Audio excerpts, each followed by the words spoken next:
Hi, welcome to another installment of Dwayne Allen Guitar Concepts. It's been a little while, but here I am. I'm back again. I'll try to be more consistent with these, but it's the end of the term. Been busy with students, so summer's here. I should have a lot more time on my hands.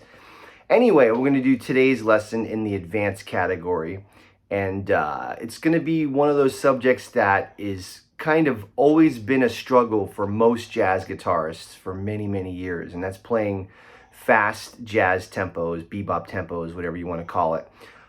Guitar has always been one of those instruments that always used to kind of lag behind other instruments like saxophone and trumpet and piano when it came to playing really fast tempos.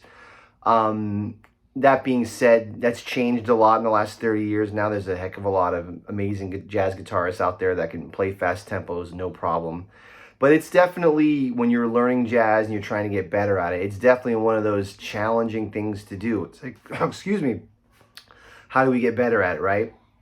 So there's a lot of things that you can do to improve your fast tempos. What a lot of people try to do when they're playing fast tempos, and I'm guilty of this sometimes too. And first of all, let me have a disclaimer: I am not great at playing fast tempos. I do it, I work on it, I do it at gigs, but it's definitely not my specialty. You know, I don't consider myself like a real chops guy. Some guys can just really burn it and they sound great at it. That's not me, but I still do it, and it's part of the tradition. You know, you gotta know how to do it. What you want to, the way I kind of teach it and think about it is, I tell people, don't try to play a lot of busy notes when you're playing fast tempos if it's hard for you to do that, because a lot of us just don't have a lot of technique to do that. And some people think you have to have a lot of technique to play fast jazz tempos, but you don't. It's all about concept. If you have a strong sense of time playing slow and medium, then you should be able to play fast tempos too. One of my favorite albums, if you want to hear what a great jazz guitar player sounds like over fast tempos, is the Sonny Rollins album called The Bridge. On that album, it's a quartet with the master Jim Hall. Jim Hall's everyone's favorite jazz guitar player. He's definitely one of my top 3 or 4 of all time.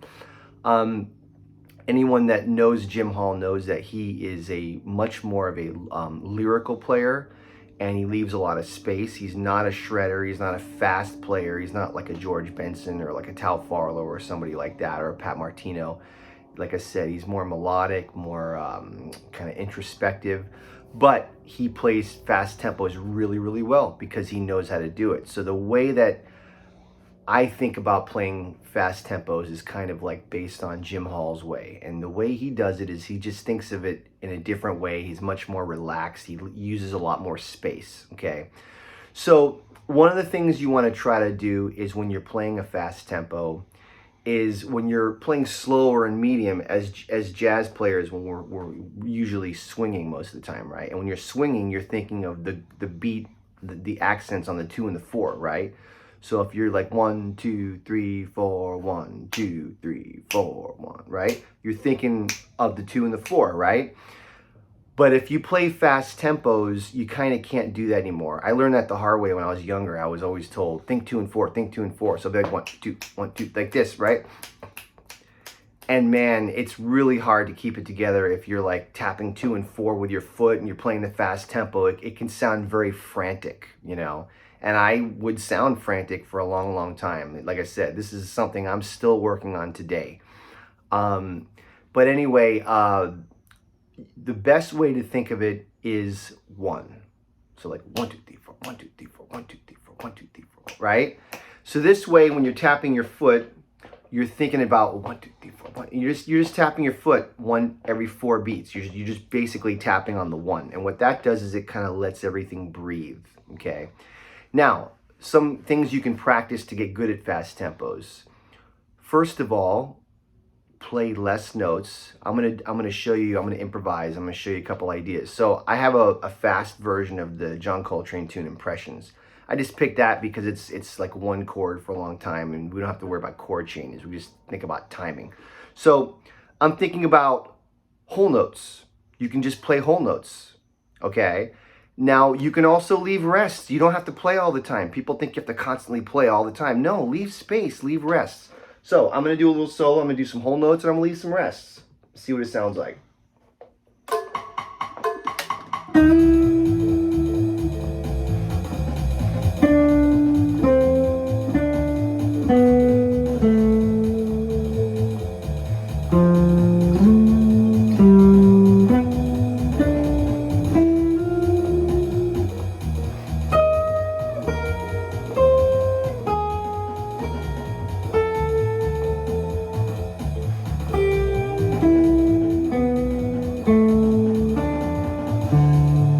See how simple that was? Not the most interesting solo, but what it does is it sets you up where you can be relaxed. 1, 2, 3, 4, 1, 2, 3, 4, 1, 2, 3, right? You can leave little breaks. If you know how to play relaxed that way and you think of the 1, it just sounds more relaxed. The faster you play, the more relaxed you gotta be. And what most of us do is we tend to like tense up, right? We're trying to keep up and, right? You don't wanna do that. You gotta relax. You just gotta let it flow. 1, 2, 3, 4, 1, 2, 3, 4. Some people just go 1, 2, 3, 4, 1, 2, 3, 4. 1. They'll just think every other measure on the 1, you know, that's good too. All right, so I'm gonna get good at the whole notes, get good at leaving rests, and just work on it. I'm gonna try with half notes now, and then I'm probably gonna do half notes for a little while, and then I'll mix it with whole notes and throw in some rests, and you just learn how to play more spatial and more relaxed.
See how relaxed that sounds? Hopefully it sounds relaxed. Just playing whole notes, half notes, just kind of mixing it up, playing with space. Get used to that. Get used to the feeling of 1, 2, 3, 4, 1, 2, 3, 4, 1. You can play really relaxed, really melodic, and it actually sounds like you're burning, believe it or not. Like another player that I think of that plays like this is Peter Bernstein. You know, Peter's got some chops, so he definitely can lock into the 8th notes when he wants to. But he tends to approach it like Jim Hall. He just kind of like relaxes and just lets it breathe and takes his time. Then when you get to the 8th notes, when you want to burn, it's just more interesting to listen to, okay? So half notes, whole notes. Let's do quarter notes. I'll do quarter notes for a little while and then I'll mix it up.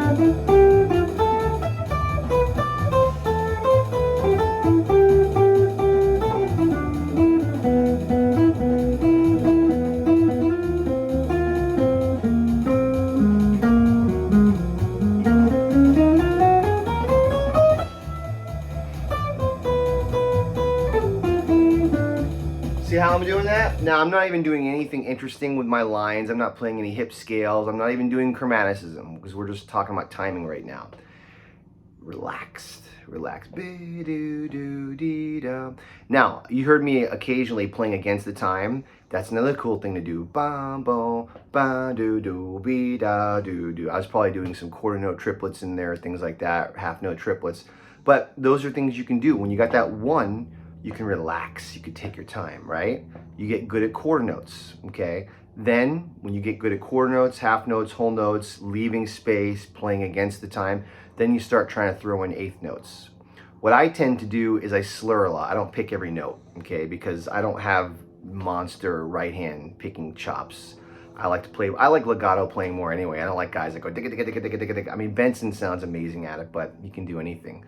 But I play more legato. So what I'm going to do now is I'll throw in some eighth notes, but I won't do it all the time. I'll kind of mix them in, short phrases, do do do do do, that kind of thing. Still want to sound relaxed. So something like this.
See how I was doing that? Throwing in the eighth notes with the quarters and the halves, leaving some space, okay? Once you can do that, then you're set, because it's all about the timing and the groove and the being relaxed. I always tell my students and people when I talk music with people, when I was younger, I actually had more chops than I do now. I still work at it all the time, but I feel like I could play a little faster when I was younger, but my time sucked. So it didn't matter. I would play kind of stuff, but it wouldn't lock in. It felt frantic. It didn't sound good. So now I'm all about just trying to make it feel good. It's all about the groove and the time. Once you're able to weave in and out, eighth notes, quarter notes, half notes, you know, there's other things you can do where you're just doing bursts and runs and all that. That's good to do to break up the time. But once you get the eighth notes, then you just, the way you build your chops up is you just play tunes like this, and then you can just work on just streams of eighth notes, just pushing. What that does is you're building up your technique and your stamina. You don't want to play like that way all the time because it's kind of lame, but it just builds up your stamina and you get more comfortable at it. The goal is to always be musical, always be grooving, go in and out, in and out. So I'll play like steady eights for a while. Let's hope I don't screw it up too bad.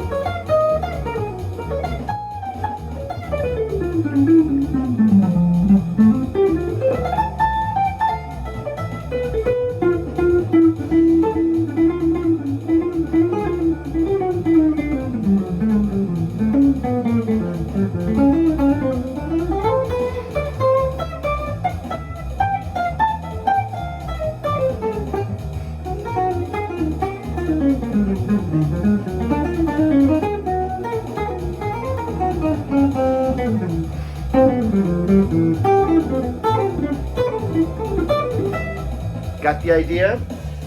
So, I don't know if that sounded good or not. I'll have to listen back to it, but you know, eighth notes, just long streams of notes, right? I wouldn't want to play that way all the time. It gets tiring to listen to. I wouldn't want to listen to that. But when you practice that, it builds up your stamina, and that's one of the things you can do, okay? One of the things you want to do, this is what horn players do, bursts, right? You want to do bursts. Guitar players tend to always lock in all the time. It gets so boring, right? Think more like a horn player. So something like this, right? They'll play all over the bar line. This is what you really want to do.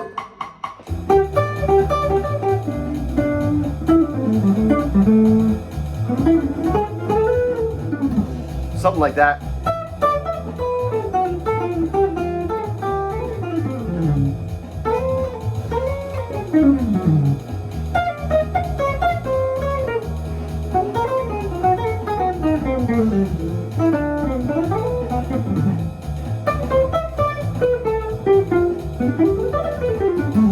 something like that. You know, it's probably pretty sloppy, but you get the idea. I'm playing the eighth notes, I'm playing the quarter notes, and I'm doing bursts. It just breaks things up. When you do the bursts, you still have to kind of do it. You're not really doing it in time. You're kind of floating at that point. Hopefully the drummer won't throw the drummer off, because sometimes it will if the drummer is not that experienced. So that's just another idea. So the main thing that you got to think about is be relaxed. Think of the one. Do those whole notes, those half notes, those quarter notes. If you work on that, then the eighth notes, you'll start sneaking them in. Then you start working on just eighth notes. You just burn and burn and burn. Eventually you get more comfortable at it. But the key in the end is to blend all those concepts together. I hope you enjoyed the lesson. I hope you, please hit the subscribe button. Some of you guys have been really good at that. Hit the subscribe, hit the like. If you have any questions, let me know. And I look forward to seeing you again soon. Have a great one. Thanks.